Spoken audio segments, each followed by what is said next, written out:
Congressman Paul, a number and a time frame and an idea. My approach is slightly different, where I think all for less taxes and less regulations. We recognize this. But I emphasize the fact that you have to know why we have a recession and why we have unemployment before you can solve the problem. And the financial bubbles are created by excessive credit and stimulation by the Federal Reserve. And then you have bubbles and you have to have a correction. This stimulus creates excessive debt and malinvestment. As long as you don't correct that and you maintain the debt and the malinvestment, you can't get back to economic growth again.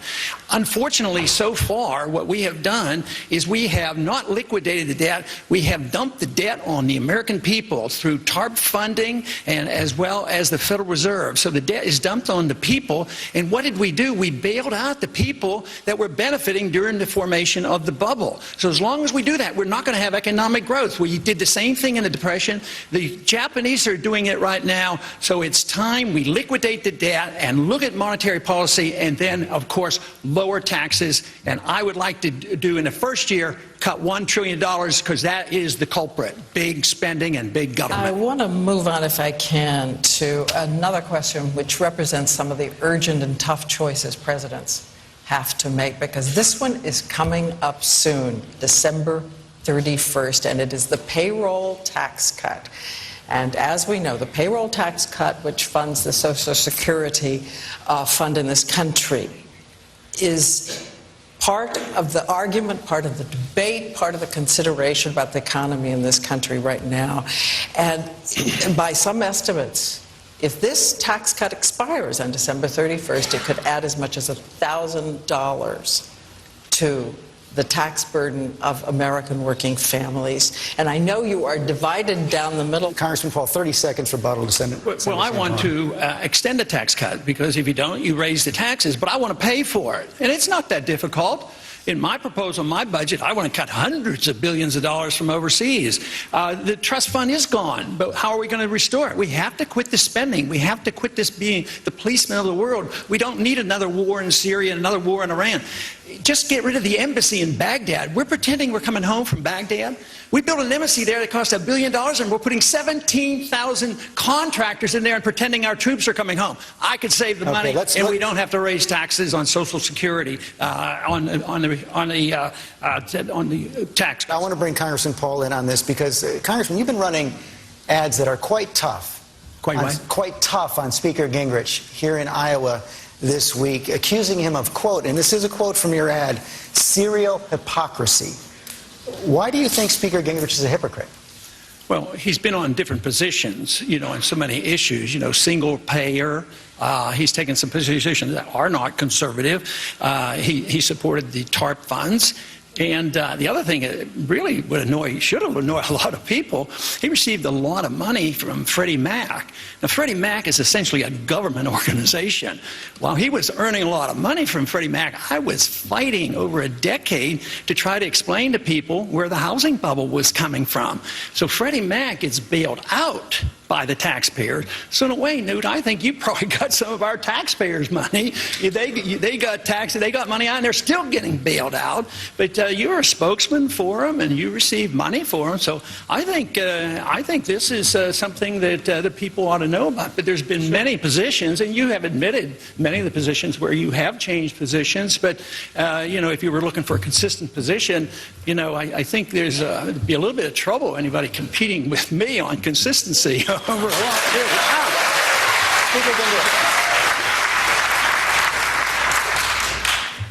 Well, first of all, as you say normally in your own speeches, the housing bubble came from the Federal Reserve inflating the money supply.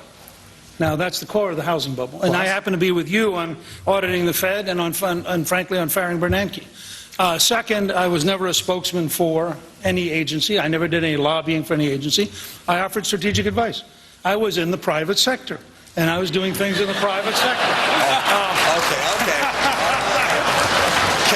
Not the private sector. And when you're in the private sector and you have a company and you offer advice, like McKinsey does, like a bunch of other companies do, you're allowed to charge money for it.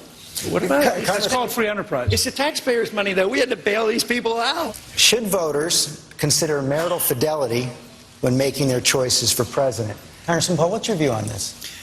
I think character is obviously very important. I don't think it should be necessary to have to talk about it. I think it should show through in the way we live. And I think it should show through in your marriage. And I happen to have been married for 54 years and a family person. But I don't think we should have to talk about it.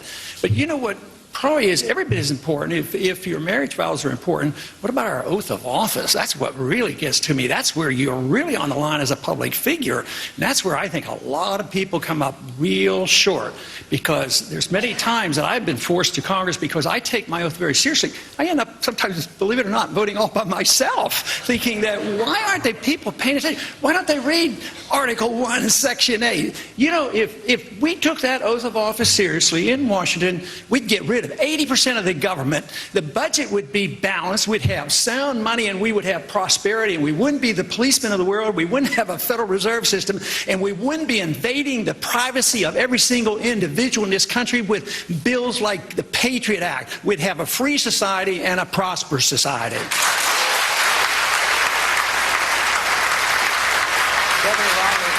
Speaker Gingrich caused something of a stir overnight in the Middle East with comments he made in an interview with the Jewish Channel in which he called the Palestinians an invented people. And I just wondered, Congressman Paul, if I can start with you. Do you agree with that characterization that the Palestinians are an invented people? No, I don't agree with that. And that's just stirring up trouble.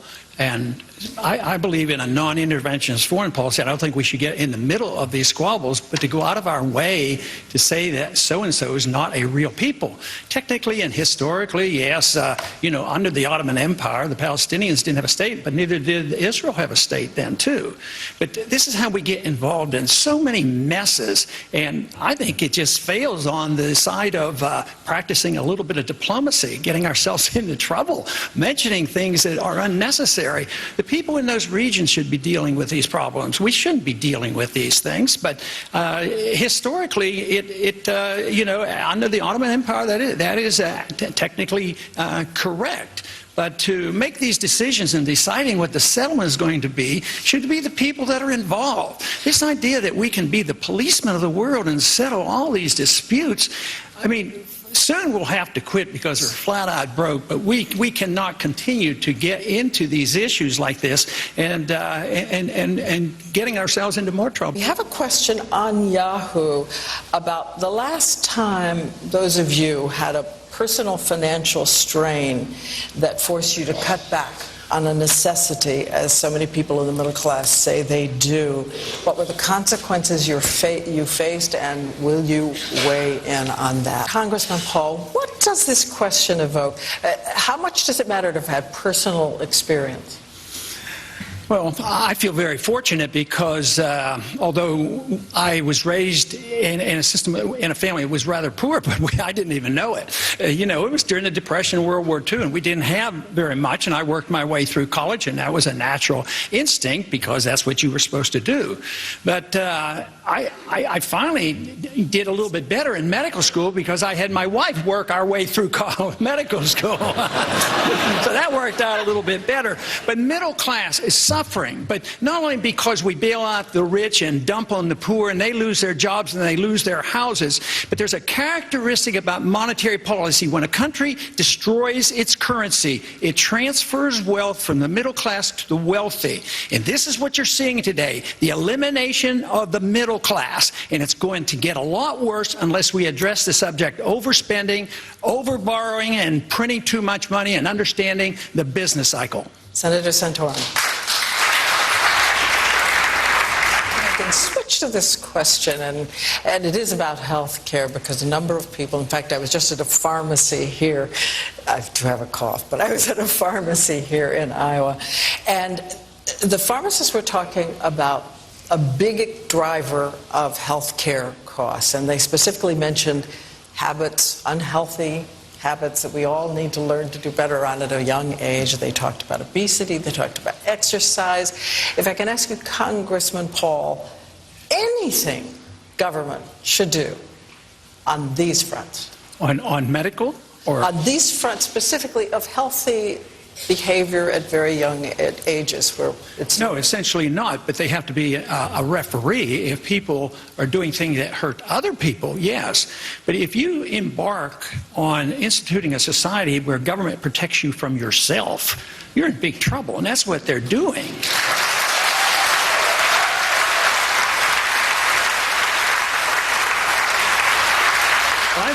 I think what we've had here is a demonstration of why should we have a candidate that's going to have to explain themselves. 70% of the people want further explanations on what your positions are. So I think that is endless. But you talk about the Obamacare using force. But that's all government is force. I mean, do you have a choice about paying Medicare taxes? So there's not a whole lot of difference. You're forced to buy insurance. That's one step further. But you have to stop with force. Once government uses force to mold behavior or mold the economy, they've overstepped the bounds and they violated the whole concept of our revolution and our Constitution.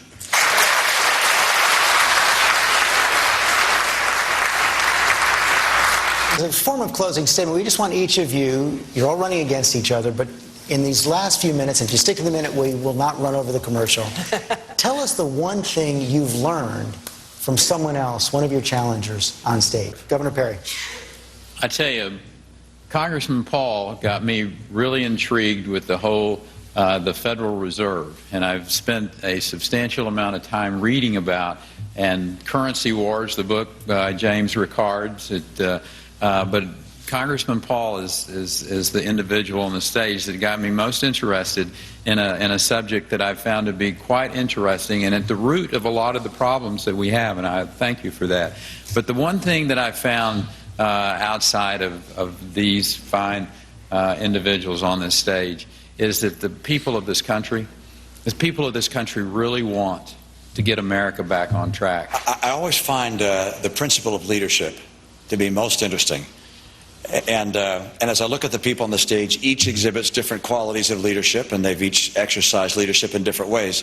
One of the things about Ron Paul that always amazes me is when I come to a debate like this, the only signs I see are the Ron Paul people out there in freezing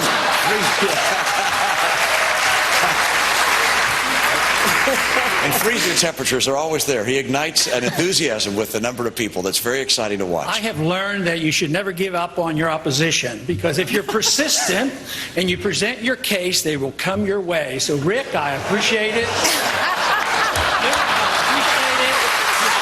I appreciate it. We're open to the Federal Reserve. That is wonderful. But I work from the assumption that freedom brings people together. And if you understand freedom, it's based on tolerance and nonviolence. So if it's tolerance, it should be bringing all kinds of people together, and that's following our Constitution. We shouldn't be fighting among ourselves, because we shouldn't be fighting in Washington if we all take the same oath of office. Where does the fight come from? Somebody is messing up somewhere. So I would say that with persistence, I think that we can all prevail and come up with the right answers.